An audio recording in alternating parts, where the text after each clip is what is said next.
Bonjour, je suis Marion Almer, ex-recruteur en entreprise et en cabinet, et aujourd'hui coach professionnel et consultante bien-être installée à Casablanca. Vous êtes jeune diplômé, vous venez de sortir de l'école et vous êtes à la recherche de votre premier emploi.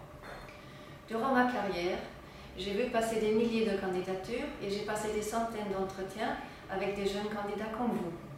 Voici quelques conseils que je peux vous donner pour mieux rédiger votre candidature et pour mieux passer votre premier entretien. Votre candidature, c'est d'abord la synthèse de votre parcours en 2 pages. Une page de CV et une page de lettre de motivation, pas plus. Ce qui compte pour votre CV, c'est le contenu et la présentation. N'oubliez pas, les recruteurs voient des centaines de candidatures par jour. Il faut que la vôtre attire leur attention. Pour commencer, vous choisissez un modèle classique, sobre, pas trop de couleurs. Vous travaillez avec la police en gras, avec les soulignements. Vous respectez surtout scrupuleusement la mise en forme. La présentation de votre CV doit être parfaite. Puis vous mettez une belle photo sur laquelle vous avez l'air souriant, à l'aise, mais quand même sérieux. La photo n'est pas obligatoire, mais elle permet quand même de mettre une image sur les informations que vous donnez sur vous. Puis vous mentionnez votre nom, votre prénom, votre adresse email, votre numéro de téléphone, d'autres informations comme la situation civile ou votre âge ne sont pas vraiment obligatoires. Ce qui est important, c'est de donner un titre à votre CV, soit en relation avec votre formation, par exemple ingénieur génie civil, soit en relation avec le poste que vous souhaitez occuper, exemple ingénieur de travaux.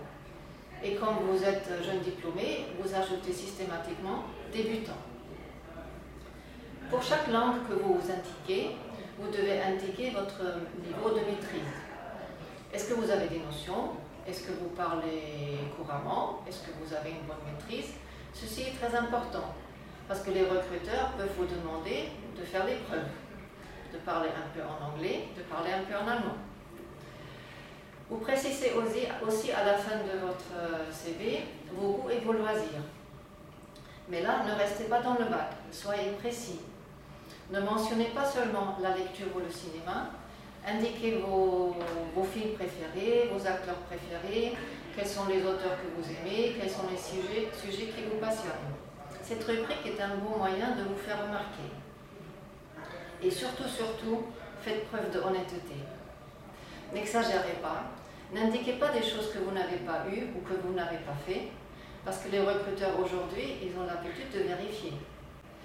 Dans votre lettre de motivation, ne mettez pas les informations que vous avez déjà mises dans votre CV. La lettre de motivation doit être complémentaire. Elle doit surtout faire envie à votre recruteur de vous rencontrer pour un premier entretien. Vous rédigez votre candidature pour un poste précis. Alors mettez en objet le poste que vous convoitez. Gardez toujours en tête que votre recruteur voit beaucoup de candidatures par jour, donc allez à l'essentiel. Des petits détails, vous pouvez toujours les développer en entretien. S'il y a une annonce, inspirez-vous par le contenu de l'annonce. Notez que de nos jours, on n'est plus obligé d'écrire la lettre de motivation à la main. On peut la taper à l'ordinateur, sauf si le recruteur souhaite une lettre manuscrite. La lettre de motivation classique comporte 3 parties. La première partie concerne l'entreprise et le poste visé. Pourquoi avez-vous choisi ce poste? Pourquoi avez-vous choisi cette entreprise? La deuxième partie est réservée pour présenter vos compétences. En quoi êtes-vous fait pour le poste visé? Quelle est votre formation? Quels sont les stages que vous avez passés? Quel est votre projet professionnel? Quels sont les traits de votre personnalité qui vous qualifient?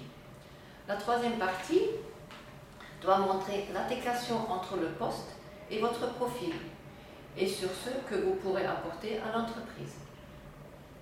Pour terminer votre lettre de motivation, vous formulez une demande d'entretien. Avant d'envoyer votre candidature, n'oubliez pas de la faire relire par des amis ou par des proches. Il n'y a pas pire qu'une candidature qui est truffée de fautes d'orthographe ou de fautes de grammaire. J'espère que ces conseils vous seront utiles dans vos démarches de trouver un premier emploi. Merci d'avoir regardé cette vidéo.